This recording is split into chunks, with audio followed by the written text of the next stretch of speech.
Bismillah ar-Rahman ar-Rahim. It is exactly 13 after 8 o'clock South African time, and we are going to start off with our first story by talking with Adnan Aamir, a Pakistani-based journalist. Assalamu alaikum to you. Shukran for being so very patient. You have been waiting for me for the past 5 minutes. Thank you indeed. Now, we understand that former Pakistani Prime Minister Imran Khan has again called for an early national election after his party seized control of the state assembly in Punjab, the country's most populous province. Welcome, and what do you make of that? And Walaikum Assalam, and thanks for having me in your show. I'm really glad to be here. Yes, that's right. Day before yesterday, there was very unexpected results of the election in the Punjab Assembly, and now on 22nd of July, there will be an election for the Chief Minister of the Punjab province. And with the election results of day before yesterday, that the Imran Khan's party PTI, they are going to take over. And now that directly does not pose a threat to the federal government of Pakistan. But since Punjab is the largest province of Pakistan, and if like an opposition party like PTI they get control of it, then it would be really difficult for the federal government to run their affairs. Now, like we need to understand that the ruling party PMLN they don't have their government in any of the provinces. In two northern provinces, Punjab and Khyber Pakhtunkhwa, PTI is in government, and in southern provinces, Balochistan and Sindh, there are other parties who are in government.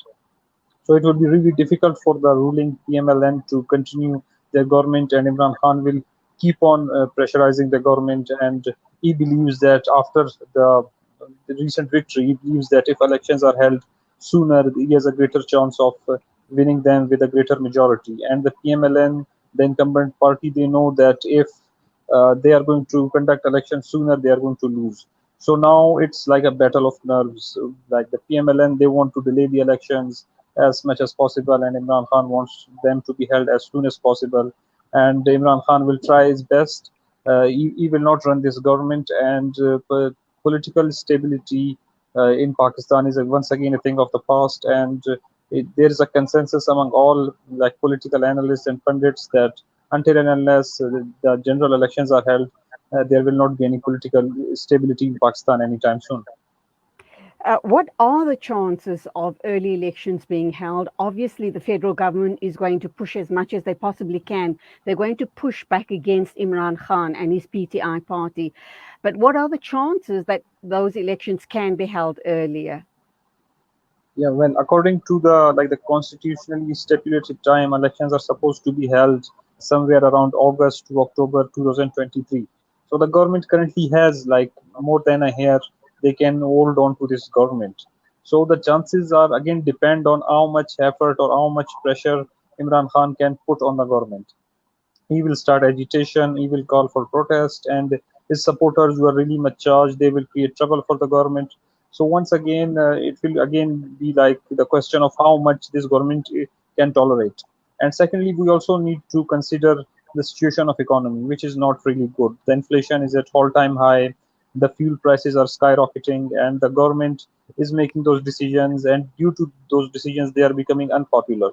So I think there will be a time where they'll also have to decide that for how long they can take the burden of this unpopular economic decisions. And Imran Khan, who is partly responsible for whatever is happening in Pakistan, but he has played his political cards so well that he has shifted the entire blame on the PMLN, and now he's just like riding like a victor who is just a savior and a messiah for the people of Pakistan. So I think he has politically outclassed all his opponents, and now he will continue to pressurize them, to call for early elections.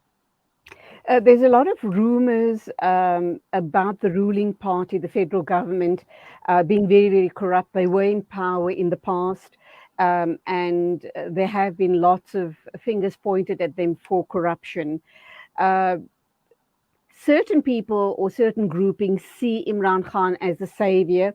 In his 3 odd years of rule, do you believe he's done any good for the country of Pakistan?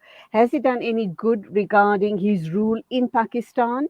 And has he at all been involved in corrupt activities? Because he points those fingers at the current government and previous governments, obviously. Yeah. Well, I think the question of corruption it's really very tricky because we all know there is corruption, but it's really hard to prove it on anyone. Even all the like the political leaders that Imran Khan blames for being corrupt, there nothing is proved against them, and same is the case with Imran Khan. But there are a lot of scandals, there are a lot of allegations that a lot of people close to Imran Khan they were involved in corruption and they were as corrupt as the political opponents of Imran Khan. So I think in that comparison, Imran Khan or his party is not different from the others, but I think he did a lot of good things. Like for example, he started this PM complaint portal where every citizen can launch a complaint on any issue, and then the government would take action on it. That was like a unique thing that was never done before. And he also wanted to. He also introduced some health card scheme where. Like a health insurance of 1 million was provided to every citizen of like the most of the people of Pakistan, and there were some other things that he did good. But at the same time, he was surrounded by people who once belonged to the parties of PMLN and PPP, who are the current political opponents of PTI. So in a way, the PTI was no different. It was just a mere extension of the same old parties and just a different leader, Imran Khan. And there is he has again masterfully created a perception that Imran Khan is a very honest leader and he's not involved in corruption, which is against which is again not true. There are like many allegations of corruption on him. Again, it's hard to prove them, but then same is the case with allegations on his opponents. So I think in that way there is not much difference between either of the two parties. What is he promising the Pakistani people going forward? What are his election promises to the people of Pakistan? Yeah. So at the moment, he is like playing this card that his government was removed through a foreign conspiracy, that US was behind removing him from the power, and the current government is an imported government. So what he is now promising is that once he comes to power, then the decisions of Pakistan will be made within the Pakistan, and there will not be any imported government, which we all know is like it's just rubbish. It's just a political claim that there was no such conspiracy to remove him. And if we just look at the facts, during his government, he was more friendly to US and he was more compliant to US as compared to the current party, because the current party is more closer to China. But again, due to his effective political team, he has again once again successfully managed to create a perception that Imran Khan was because anti-American and that was he was removed from the power. So at the moment, all of his politics relies on this point that when he will return to power, the Pakistanis will be freed from the shackles of freedom and they will be freed from American slavery, which is just rubbish. But I think he is really selling it really well. What do you believe Pakistan needs right now? What sort of a leader does Pakistan lead to get them out of this crisis that they are in? Uh, Knowing that the entire globe, globally, everybody has the issue, all countries are grappling with the issue regarding high fuel prices and scarcity of fuel, and that is directly linked to the Russian invasion into Ukraine. So Pakistan is not unique in this situation. All countries around the world, South Africa included, we are suffering very, very high fuel prices. What do you believe is the answer then for Pakistan? What sort of a leader ought the Pakistani people looking at? And what needs to be done to get Pakistan back on track again? And also, after you've responded to that question, I want to look at the issue around Kashmir and India as well, and obviously those dynamics with Pakistan. Yeah. So I think at the moment Pakistan needs a leader who can just bring all the people together. Pakistan is a very polarized country. It's not like one ethnic group. There are multiple ethnic groups who make this country. So we need a leader who can unite all the people, bring them together, and work for the interest of all of them, not for just one ethnic group. So that has to be the beginning, and then once there's a consensus, then all the problems can be solved. And there are many problems of there are different interest groups within the government who yield more power than they should, then they need to be controlled. So it's a very tricky thing, but it all starts with uniting all the people together. Secondly, yeah, it's right that the fuel prices globally have skyrocketed, and it's not just a Pakistan specific problem. But in our cases, that we import most of our fuel, and we import it in US dollars, and our rupee, the value of our rupee has also fallen a lot due to foreign exchange crisis. So for us, it's like a double problem. Once there's an increase in fuel prices, and then reduction in the value of our rupee, which has like sky resulted in huge inflation, and that is causing a lot of problems. So just to put it in the context. And as for the issue of Kashmir, well, I think the Pakistan is maintaining its old position that Kashmir is a disputed territory, and all the future of the Kashmir should be decided by the people of the Kashmir, and no like reconciliation can take place with India as long as the Kashmir issue resolved unsolved. But I think it's more of a rhetoric now.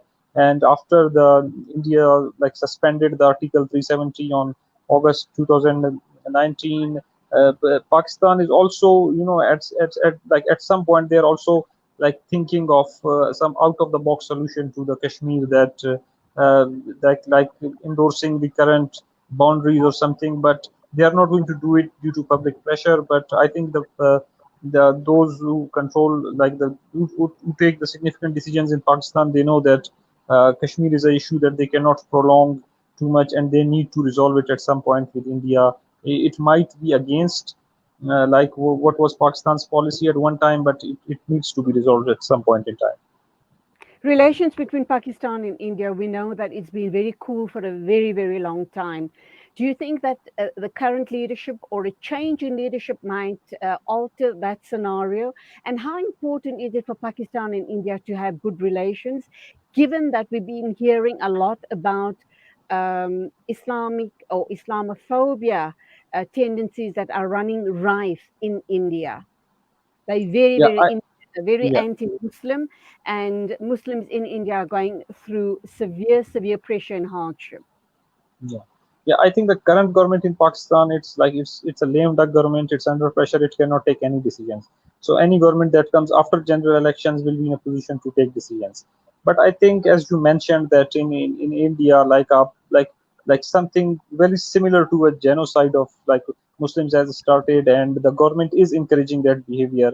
And I think as long as like this Narendra Modi government remains in power, or they adopt the same policy, there cannot be improvement in relations between India and Pakistan. That is for sure. Uh, and this Hindutva regime of Narendra Modi, they also use Pakistan as a punching bag, as an enemy, and they do it to justify all the steps that they carry out against their own Muslim citizens. So I think it also suits the Modi regime to portray Pakistan as an enemy, and they don't want to have good relations with it either. So I don't see like any like cooling off the relations between both the countries in the near future, and as long as Narendra Modi or his party is in power. Okay, let me just wrap up by reading this quote by Al Jazeera's Kamal Haider. He reported from Punjab state's main city of Lahore, and he said the election victory is, and I quote, a huge comeback for Imran Khan. You cannot rule out the possibility that he may become the prime minister again if there are free and fair elections. Obviously, the emphasis is on the free and fair elections, and his party performs well as it has done in Punjab. So let's look at the issue around free and fair elections and the possibility that people around the world are tipping him to possibly become the the leader again in Pakistan. Your thoughts on that quote by Kamal Haider? Yeah, yeah. I think the free and fair elections, it has always been a problem, and the only fair and free elections were the 1970 elections, and Pakistan divided into two pieces after that. So that's really interesting. And the no since then no election has been free and fair. And the 2018 elections, which brought Imran Khan into power, that was also very much pretty controversial, and there were like allegations of rigging, and like there's a common perception that elections were rigged to bring Imran Khan in power.